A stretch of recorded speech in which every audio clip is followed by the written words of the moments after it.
नमस्कार, स्वागत है। मैं शिवानी पांडे और आज हमारे साथ है पिंकी एम मेडिकेयर के स्पेशलिस्ट यानी bone specialist doctor Hitesh Shukla जी।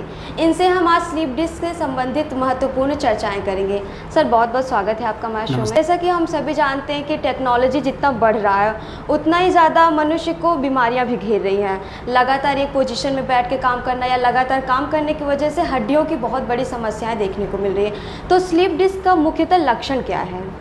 स्लिप डिस्क का मुख्यतः लक्षण है कमर दर्द होना, कमर दर्द के साथ पैरों में दर्द आना। खास करके पैरों में दर्द जब उसमें आता है तो पीछे की पार्ट से आना चालू होता है।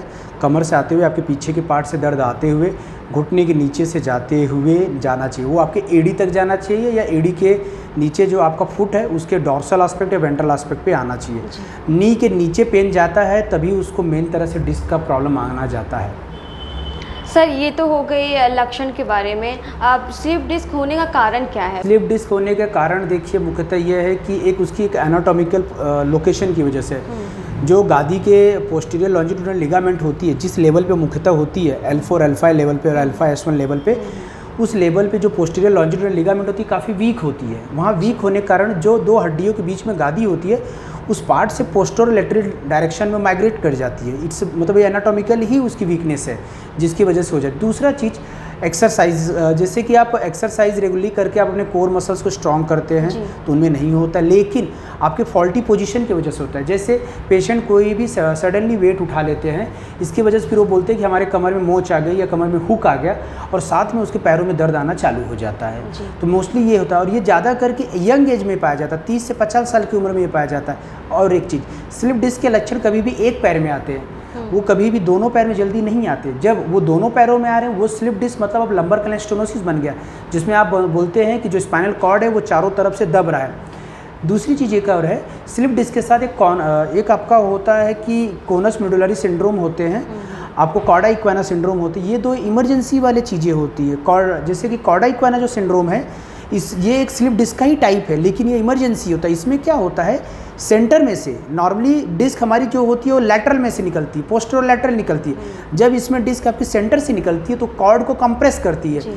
जब ये कॉर्ड को सडनली कंप्रेस करती है, इसीलिए इन मरीजों में बहुत कमर में सीवियर दर्द होता है, दोनों पैरों में दर्द आता है और मुख्यतः इनको यूरिन पास करने में तकलीफ होती है। पेशेंट बोलेगा कि हमें सुबह से यूरिन ही नहीं पास किया और उसे वो ये भी कंप्लेन करेगा कि उसको लैट्रिन अपने आप हो जा रही है, कि उसका कंट्रोल ही नहीं है, पेशाब पे और लैट्रिन पे उसका कंट्रोल नहीं है क्योंकि उसके एनल स्फिंक्टर वीक हो जाते हैं। जी सर, आंकड़े बताते हैं कि भारत में लगभग 15 से 20 करोड़ लोग स्लीप डिस्क या कमर और पीठ से संबंधित रोगों से परेशान हैं।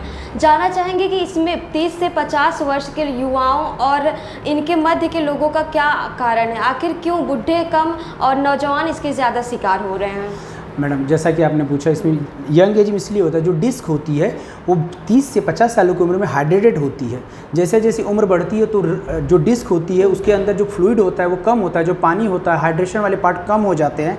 जब वो हाइड्रेशन वाले पार्ट कम हो जाते हैं तो उनकी डिस्क के बाहर आने की क्षमता कम हो जाती है। दूसरी चीज़, आपका जो डिस्क होता है यंग एज में आपकी एक फ्लेक्सिबिलिटी होती है स्पाइन की, जिसकी वजह से जब प्रेशर आता है तो डिस्क अपने प्रेशर को झेल लेता है और इसकी वजह से उसमें जब ज़्यादा सडनली आप वजन देते हो तो पीछे जाता है। लेकिन जब 50-60 के ऊपर होते हैं तो एक डीजेनरेटिव चेंजेस भी चालू होते हैं, जिसकी वजह से आप जिसको बोलते हैं डिस्क आपकी जो होती है वो हार्ड डिस्क हो जाती है।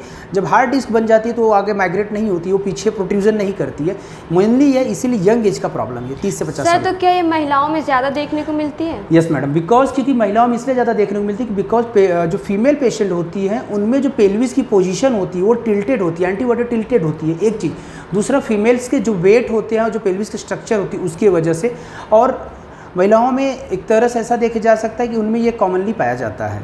कहा जाता है कि एक ही पोजीशन पे लगातार काम करना, सोने का सही तरीका ना अपनाना या फिर वजन चीज़ ज़्यादा उठाना या अपने माइंड को और फिजिकली अपने शरीर को ज़्यादा प्रेशर देना स्लीप डिस्क का कारण बन सकता है। तो सर, क्या ऐसे में आप कुछ उपाय बताएंगे कि किस प्रकार से सोना चाहिए या काम करने का कोई ऐसा तरीका जो स्लीप डिस्क जैसी बीमारी से बचाव करा सके? मैडम, आज के लाइफस्टाइल में सबसे बड़ी चीज़ पोस्चर।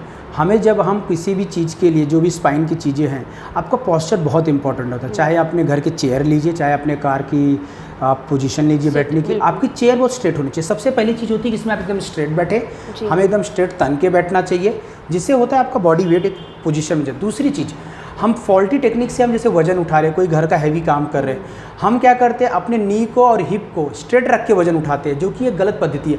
आप कभी भी वजन उठा रहे हैं तो पैरों और हिप को मोड़ के उठाइए, तो उससे आपका स्पाइन का बैलेंस बना रहेगा।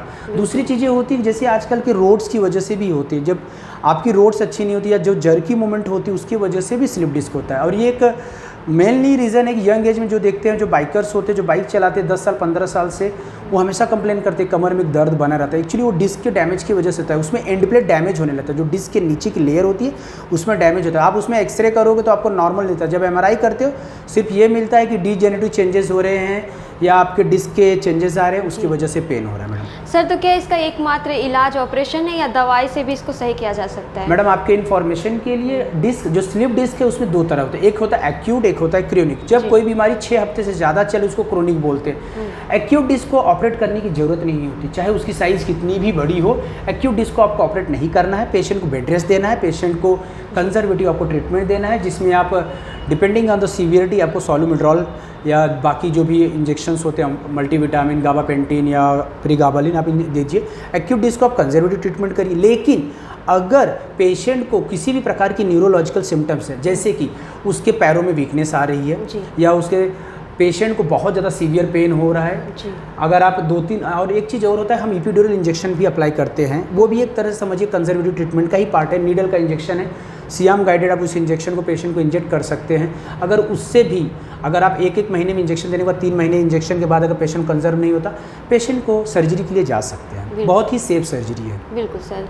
तो सर इसके पूरे ट्रीटमेंट में या फिर पूरे इलाज में कितना वक्त लगता होगा? मैडम देखिए, सबसे बड़ी चीज़ होती है अवेयरनेस होना। पेशेंट क्या होता है कि उनको पहले अवेयरनेस होना चाहिए कि चीज़ें हैं क्या।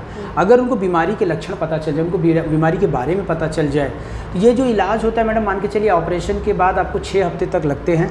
6 हफ्ते बाद पेशेंट अपने रूटीनली काम करने लगता है। मैडम डॉक्टर साहब ने बताया कि 6 हफ्ते के अंदर कोई भी पेशेंट स्लिप डिस्क की समस्या से निजात पा सकता है। आमतौर पर लोगों को लगता है कि कैल्शियम की कमी से हड्डियों में समस्याएं आ रही, हड्डियां कमज़ोर हो रही। तो आज हम डॉक्टर साहब से ये भी जानेंगे कि आखिर हमें कौन सी कैल्शियम का इस्तेमाल करना है, कौन सी विटामिन हमारे हड्डियों को मजबूत करने के लिए लाभदायक होती हैं। मैडम कैल्शियम देखा जाए तो नॉर्मली हम सभी लोग यहाँ पे इलाहाबाद और अपन जौनपुर के रहने वाले लोग हैं, तो यहाँ पे हमें कैल्शियम का इंपॉर्टेंट नहीं होता मैडम। कैल्शियम के साथ आपको विटामिन का भी सप्लीमेंटेशन लेना चाहिए। नॉर्मली पेशेंट आता है और वो बोलते हैं कि सर हम कैल्शियम ऑलरेडी खा रहे हैं। आप कैल्शियम तो खा रहे हैं, बहुत अच्छी बात है, लेकिन कैल्शियम को ऑब्जर्व करने के लिए जो विटामिन D3 चाहिए आपको वो भी लेना चाहिए। तो साथ में आपको विटामिन D3 लेना चाहिए। साथ में कैसा होता है, खास करके फीमेल पेशेंट होती हैं, फीमेल पेशेंट ऑलरेडी वो न्यूट्रिशनली डिफिशियंट होती हैं, एक चीज़। दूसरी चीज़, उनको आपको प्रेगनेंसी की वजह से भी काफ़ी वीकनेस आ जाती है। तो जो डोजेज़ होते हैं नॉर्मली आपको 500 ग्राम कैल्शियम या 1 ग्राम कैल्शियम आपको डेली लेना चाहिए। आपको विटामिन D3 400 इंटरनेशनल यूनिट खाना चाहिए, या आप 60,000 यूनिट के सैचे आते हैं या कैप्सूल आते हैं जो हफ्ते में 1 बार खाना होता है, 3 महीने तक खाइए।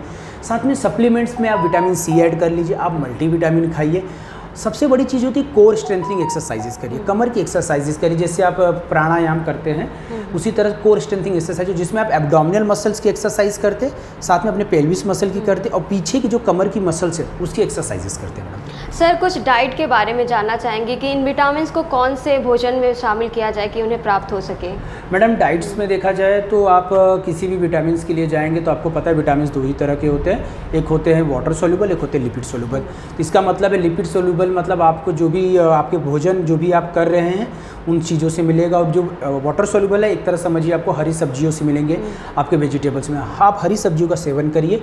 दूसरी चीज़, आप प्रोटीन के लिए इंटेक को ज़्यादा बढ़ाइए। प्रोटीन इंटेक इसलिए चाहिए क्योंकि आपकी जो बॉडी होती है उसमें प्रोटीन ही इम्यूनिटी देती है। तो प्रोटीन इंटेक आप कैसे कर सकते हैं, जैसे नॉर्मली लोगों के मुख्यतः हमारे आने वाले जो पेशेंट है, मरीज है, वो गांव से बिलोंग करते हैं, तो मेनली उनके यहाँ अरहर की दाल या तूर की दाल ये दाल होती है। आप ऐसा करिए, अपने घर में 7 दिन होते तो आप कभी अरहर की दाल भी खाइए, कभी तूर दाल खाइए, कभी राजमा खाइए, कभी आप सोयाबीन का दाल बना के खाइए, वेराइटी ऑफ दाल खाइए। इससे क्या होगा, आपको मिक्स प्रोटीन मिलेगा जो आपकी बॉडी के लिए और अच्छा रहेगा। सर बहुत बहुत शुक्रिया, आपने अपना कीमती वक्त हमें दिया, बहुत बहुत शुक्रिया। Thank you.